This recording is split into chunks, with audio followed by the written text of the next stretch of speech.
Yo voy a hablar, como ha dicho Valentín, de la guerra civil en la Axarquía, un tema muy amplio, pero en el que yo voy a procurar ceñirme solamente al aspecto de la represión.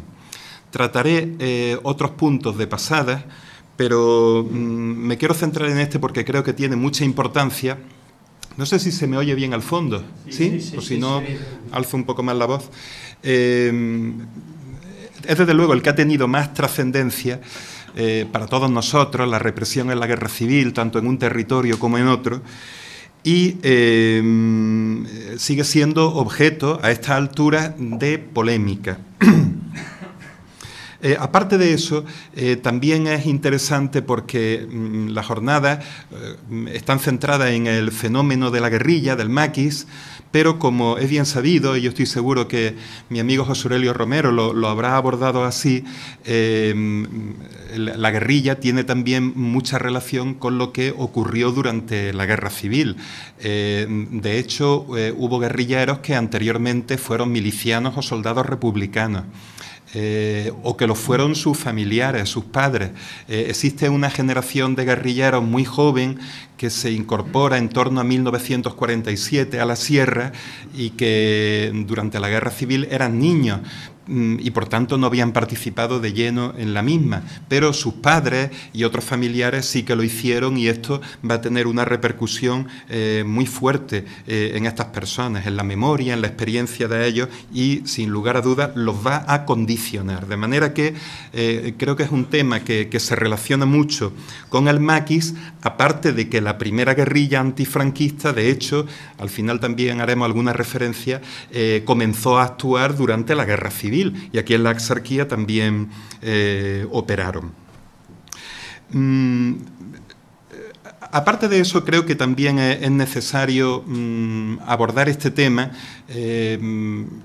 porque creo que la historia nos ayuda mucho a conocer el mundo en el que vivimos, a conocernos mejor a nosotros mismos. Y también, y sobre esto haré también alguna referencia, una historia científica, una historia documentada, una historia que pretende ser objetiva, creo que nos puede ayudar para que no nos engañen. Me parece que a estas alturas ese fenómeno también en España se está dando y, como decía antes, haremos alguna referencia al mismo, el tema de la manipulación.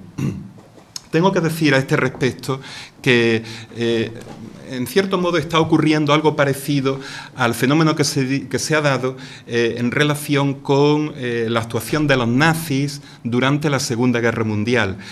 Se da el llamado revisionismo histórico, que consiste en algunas personas que niegan la existencia de campos de concentración, hornos crematorios y cámaras de gas.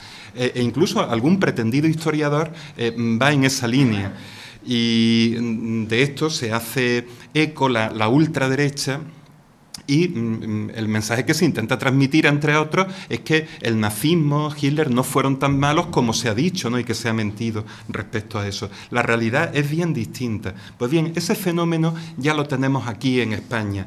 Desde el momento, se dio durante el mismo franquismo, pero últimamente ha cobrado auge a raíz de este movimiento de recuperación de la memoria histórica y de que se estén contando cosas que antes se desconocían o de las que no se podía hablar. Y tenemos algunas personas que escriben libros sobre este tema y lo preocupante de ello, a mi juicio, es que en algunas ocasiones están en la cabeza del ranking de ventas. Y entonces eso, pues la verdad, nos cuestiona mucho sobre las tendencias que existen en la sociedad española, ¿no? Por no hablar ya del plano político, en el que, en fin, tenemos a una organización muy fuerte en España que acaba de ganar en las elecciones europeas, me refiero al Partido Popular, una parte de cuyos militantes pues proceden del franquismo, recibe el voto, la mayor parte del voto de sensibilidad franquista, ¿no? Y es reacio a que se aborden estos temas. Bien, ya centrándonos en el objeto de nuestra charla, pues tengo que señalar que aquí en la Axarquía hubo un antecedente muy importante con relación a la guerra civil que se dio también en el resto de España, lógicamente, y que fue el fenómeno de la lucha de clases. Durante la guerra tuvimos un enfrentamiento entre las clases dominantes y las clases dominadas, trabajadores, campesinos. Un enfrentamiento que tampoco fue exactamente entre dos bloques, porque hubo componentes de ambos sectores que podían estar en el bloque teóricamente opuesto. Es decir, algún burgués, por ejemplo, que colaboró con la República, o trabajadores que colaboraron con los franquistas. Eso es cierto que ocurrió. No se puede hacer una dicotomía maniquea, pero también es verdad que la mayor parte de los trabajadores, sus sectores más combativos del movimiento obrero, estuvieron junto a la República y, en cambio, las clases dominantes, terratenientes, la alta burguesía, estuvieron con los sublevados. Y esto se va a ver posteriormente cuando los beneficiarios de la situación de la guerra civil van a ser precisamente estas clases altas que se van a enriquecer mucho durante la posguerra, al contrario de lo que ocurrirá con las clases subalternas, con los trabajadores. En el caso de la Axarquía, antes de la guerra civil se produjeron enfrentamientos muy intensos, especialmente con la Casa Larios, que aquí tenía importantes propiedades, fincas, casi siempre trabajadas mediante el sistema del colonato, y también algunas fábricas, sobre todo de azúcar. Hubo incidentes muy serios en Vélez Málaga y en Torre del Mar durante los meses previos a la guerra, en el que chocan con el administrador de la Casa Larios, los trabajadores, y va a haber unas huelgas también impregnadas de una gran tensión durante esos meses previos. La Casa Larios había formado parte de la burguesía liberal durante el siglo XIX, pero a medida que pasaron los años se fue desplazando cada vez más hacia la derecha, colabora con la Restauración, en ese tiempo fue denunciada por algún político republicano de que en la Axarquía tenía un verdadero feudo, y en la República pues llegó incluso a presentar, o mejor dicho, en los prolegómenos de la República, candidaturas propias, la Casa Larios, que eran candidaturas de derecha, ¿no? Y por supuesto durante el periodo republicano apoyará también a la derecha. De manera que ese fenómeno de tensión social, de lucha de clases, se agudiza durante los meses previos a la guerra civil, y durante la guerra civil pues ya va a ser cuando va a explotar, por decirlo de alguna manera. El comienzo de la guerra en la Axarquía será vivido sobre todo a partir de las noticias que se captan en algunas radios. No abundaban los aparatos de radio en los pueblos, había pueblos en los que solamente había uno, o en algunos casos ninguno, y por ahí se van recogiendo las noticias de lo que pasa durante los primeros días, 17, 18, 19 de julio. Algunas personas de esta comarca han estado en Málaga durante esos días, y cuando regresan dan cuenta de lo que ha sucedido en la capital, donde se ha producido el alzamiento que ha sido sofocado. Y aquí existe una gran expectativa con respecto, sobre todo, a la Guardia Civil. ¿Qué papel va a jugar la Guardia Civil en los pueblos que, aunque sus mandos estuvieran complicados en el alzamiento en Málaga, en el golpe de Estado en Málaga, luego la realidad es que en muchos lugares los números de la Guardia Civil, pues no, sobre todo sabiendo que había fracasado, no se van a poner en contra de la República, y también en muchos casos pues se van a quitar de en medio, ¿no? Van a desaparecer de esta zona siempre que pudieron, porque en algunos casos fueron también detenidos y a veces incluso ejecutados. De manera que en la guerra civil, pues durante estos primeros momentos se va a dar una explosión de violencia, y aunque quienes iniciaron la guerra y la violencia fueron quienes se sublevaron en julio de 1936, al quedar la Axarquía en zona republicana, pues la primera violencia, digamos, en gran escala de la guerra, pues se va a dar durante el periodo republicano. Y eso decía yo anteriormente que quería que fuera el objeto fundamental de esta intervención mía. qué características tuvo esa violencia, cómo fue en ambos territorios. Vamos a intentarlo abordar de la forma más objetiva que sea posible, precisamente para que se desvanezcan esas falsedades desde mi punto de vista, ¿no? A la hora de abordar este tema, creo que tenemos que señalar que en el ámbito republicano, hablo republicano en términos generales porque ahí también se encuentran los libertarios, los anarquistas, a los que no les gusta que se les denominen republicanos, ¿no? Pero vamos a hablar de ese mundo, del ámbito republicano, para entendernos mejor. Bien, decía que existen dos grandes tendencias con respecto al tema de la violencia. Por un lado, se encontraban quienes eran partidarios de llevarla a cabo. Y me estoy refiriendo a políticos a todos los niveles, desde dirigentes hasta cuadros intermedios o personas de la base, o sindicalistas. Partidarios de llevarla a cabo, esa violencia, eliminando al enemigo y atacándolo también en sus símbolos y en su patrimonio, especialmente en lo religioso. Se percibía a la Iglesia como que estaba junto a las clases dominantes, lo cual era cierto en gran medida, y va a ser atacada. Pues bien, esas personas ya anteriormente habían actuado de una forma agresiva durante el periodo republicano. Quizás sea Vélez Málaga el ejemplo más claro en esta comarca donde las tensiones fueron mayores antes de que comience la guerra civil. Y esto ocurre también en el resto de España, que se da este fenómeno en un sector del mundo republicano. Existía un lema en aquella época que se extendió por la zona republicana que venía a decir: en la guerra hay que actuar como en la guerra. Es decir, si estamos en guerra no tenemos más remedio que aplicar los métodos propios de la guerra, es decir, incluso eliminando a los enemigos o a los supuestos enemigos que se encuentran en retaguardia. Bien, estas personas en la provincia de Málaga y en la comarca de la Axarquía muchas veces actúan y proceden de la capital, de la misma Málaga, e integraban patrullas de tipo anarquista, especialmente de la FAI, de la Federación Anarquista Ibérica, aunque no todos los anarquistas iban en esa línea. Existen ejemplos en esta comarca de anarquistas que se oponían a la violencia, y en la provincia de Málaga quizá uno de los casos más célebres en aquella época fuera el de Antonio Mario d'Ancona, que se opuso radicalmente a la violencia en la retaguardia y era dirigente anarquista. Pero en general decía que ese tipo de patrullas actúan, salen generalmente de Málaga y van buscando a personas de derechas para eliminarlas, y también incluso a sacerdotes. A veces actúan también grupos de esta zona. Aquí tenemos la imagen a Miguel Torrealba, cantarero, era su seudónimo, natural de Vélez Málaga, había trabajado de croupier en el Café Niza y tiene un gran protagonismo durante la Guerra Civil, incluso antes, durante el periodo republicano.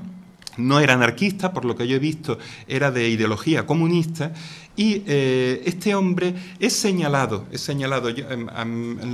por fuentes, claro, fuentes de procedencia derechista, ¿no? Pero ahí existe una gran coincidencia que en estas fuentes señalándolo como el protagonista de muchos de los excesos, de muchos de los actos de violencia que se dan durante esta comarca. Es un tema también muy polémico, es posible que otras fuentes digan lo contrario, pero yo he encontrado ahí una unanimidad bastante grande a este respecto. Asimismo actuaron, y aquí tenemos una diapositiva creo que muy significativa al respecto, los llamados incontrolados.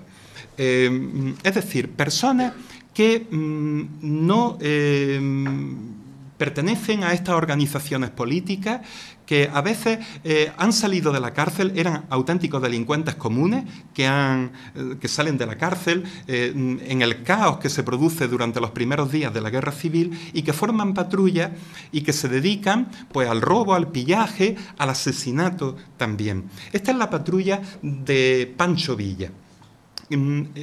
Por cierto, ese seudónimo se puso de moda en la Guerra Civil y se utilizó en muchas ocasiones. En Málaga, que yo sepa, hubo 2 Pancho Villa. En otros lugares de la República todavía más. Aquí actúa un Pancho Villa anarquista, luego nos referiremos a él, y este Pancho Villa, del que por lo que yo he visto era un delincuente común. Se llamaba Manuel Higenio, es el hombre que aparece en medio con ese sombrero y forma un grupo en el que hay también alguna mujer. Y estas personas pues actúan en distintos puntos de la provincia de Málaga, también de Granada, y llevan a cabo pues actuaciones muy violentas. Pero, fíjense ustedes, los republicanos estaban en contra. Yo he dado con documentos de republicanos que lo critican, que están decididamente en contra de la actuación que está llevando a cabo y que se le oponen. Hasta el punto de que, por las noticias que tengo, que llegaron a matarlo los mismos republicanos, lo llegaron a ejecutar porque no podían tolerar ya el grado de violencia al que estaba llegando este hombre, que además estaba dañando a la misma república. Quiero también señalar otra cosa a este respecto con relación a lo que he dicho hasta ahora, y es que yo he observado en algunas personas de izquierda que consideran que toda la violencia que hubo en la retaguardia durante la Guerra Civil fue propia de los incontrolados. Eso no es correcto, eso tenemos que decirlo abiertamente. Antes señalé que había sectores del mundo republicano que participaron en esa violencia. Eso no se puede ocultar y si queremos ser objetivos, pues tenemos que reconocerlo todo. Ahora, que hubo incontrolados también, y este es uno de los ejemplos que decía anteriormente. Pero junto a este tipo de personas, en el mundo republicano se da un fenómeno que no tiene parangón en la zona franquista, y es que a todos los niveles existen personas que desean que no se lleve a cabo esa violencia. Aquí tenemos a Indalecio Prieto, que será ministro en aquella época, dirigente del Partido Socialista. Es una de las personas que se oponen a esa violencia. Él consigue dirigirse al pueblo español en una emisión radiada en agosto de 1936, en un discurso extraordinario que además se publicó en la prensa republicana, lo cual indica que había sectores que no querían esa violencia, y esto lo divulgaron, yo lo he visto en varios periódicos republicanos de toda España. Indalecio Prieto viene a decir: aunque nos estén llegando noticias de compañeros nuestros que son asesinados por los franquistas, aunque ya sea una lista inmensa la que estamos conociendo, os pido por favor que no los imitéis, no los imitéis. Tenemos que tener un corazón de acero, quiero pechos de acero en el combate, pero un corazón sensible a la piedad en la retaguardia. La piedad es un tierno sentimiento que si nosotros no lo aplicamos, dejamos de ser personas. Él reclama eso. Esto no se va a dar en la zona franquista en modo alguno, como veremos más tarde. Y también, curiosamente, es muy silenciado, sobre todo por aquellos que dicen que la violencia fue la misma en ambos territorios. No es cierto, no es cierto. Eso es una generalización abusiva, y además yo opino que una de las cosas que pretende es que no se descubra la verdad e incluso que no se le pidan cuentas de cara a la justicia a los que realmente cometieron esa violencia. Como Prieto hubo otros dirigentes, el mismo Manuel Azaña, que tiene otro discurso precioso que finaliza con las palabras paz, piedad y perdón. Joan Peiró, dirigente anarquista, a todos los niveles. Y eso ya se había visto en el periodo previo, durante la República, gente que se opone a la represión en toda España y también aquí en la Axarquía. Si revisamos la prensa de esos momentos, la prensa malagueña, vemos que hay numerosas llamadas a la tranquilidad, a que no se lleve a cabo esa violencia. Tengo aquí algunos testimonios que si tenemos tiempo y ustedes lo desean, los podemos leer.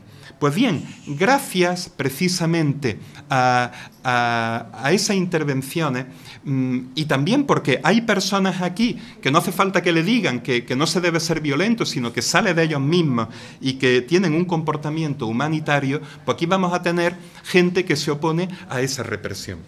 Aquí tenemos el caso de Sebastián Conejero Espada, de Frigiliana. En Frigiliana no mataron a nadie durante el periodo republicano de la Guerra Civil.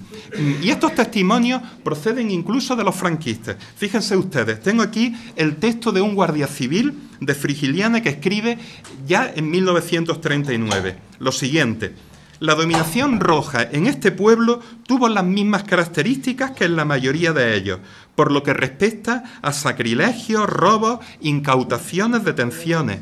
Si bien es grato constar que, aun cuando los robos hayan sido aquí más abundantes, no han existido los asesinatos, ya que en algún caso en que los marxistas forasteros lo han intentado, los locales han frustrado esos intentos. Y entre esos dirigentes de izquierda, de Frigiliana, que impiden esa violencia, pues se encontraba Sebastián Conejero Espada, que liberó a Manuel de la Torre, a Francisco de la Torre, a Víctor Navas, personas de derechas que iban a ser asesinadas por una patrulla que vino de fuera. Algo parecido podemos decir del alcalde de este pueblo, Baldomero Cerezo Iranzo, comunista, que también se destacó en esa misma línea. Bien, algo parecido ocurre en Caleta de Vélez. De nuevo tenemos testimonios que no han salido a relucir, y menos durante la época franquista, pero que ahí se encuentran en los archivos de la misma Guardia Civil, un cabo que escribe que en Caleta de Vélez pues tampoco se derramó sangre durante la época republicana y hubo personas de esa localidad que se opusieron a esa violencia.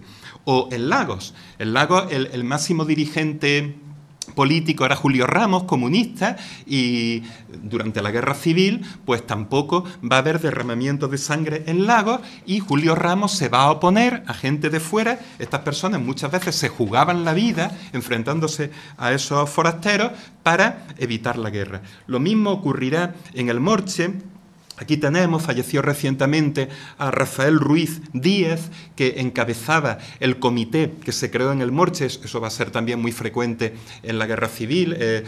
Proliferan los comités como organismos revolucionarios, pluralistas dentro de la izquierda, ¿no?, donde intervienen personas de distintas tendencias para dirigir la vida de los pueblos en todos los aspectos. Pues bien, junto con Rafael Ruiz Díez, Miguel Alcoba, que es la diapositiva siguiente, le decían Chusquita y en el pueblo, o Emilio Gil, pues vamos a tener un comité en el Morche que se opone al derramamiento de sangre, y que incluso habrá 2 personas de derechas del pueblo que serán detenidos y ellos irán a Torrós para ponerlos en libertad, y lo consiguen.